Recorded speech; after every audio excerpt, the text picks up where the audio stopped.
Það er náttúrulega bara nummer 1, 2 og 3 og bara gott að byrja á sigri eftir langt hlé. Já, það er mjög gott fyrir hausinn, komast aftur í gang bara strax. Það var reyndar ekkert besti leikur sem við spilaðum, en sóknarlega vorum við svolítið hikandi og hægir og svona kjálum með þetta, en varnarlega sem voru flottir. Fáum bara á okkur einhver 15-16 mörk eða eitthvað, bara að vera 5 í seinni hálfleik. Þannig að það er jákvætt og en annars bara fyrsti leikur og smá högt í þessu öllu saman einhvern veginn. En mjög gott að ná sigri í þessu leik. Er þetta að skrifa þetta högt og þetta er svona rið sem maður sá kannski á langt frí?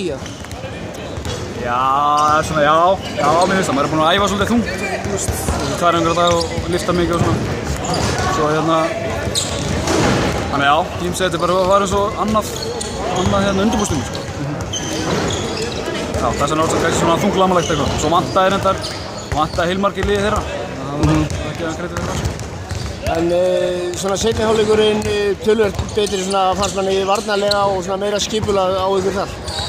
Já, við vorum, bara eins og segja, við vorum sko varnarlega, vorum svona hálfpartinn út af þekju í fyrri hálfleik. Og þeir voru bara að skapa sér dauðafæri eftir dauðafæri og sluppuðu bara sjóðandi hittur, þess vegna voru bara ekki hreinlega undir hálfleik.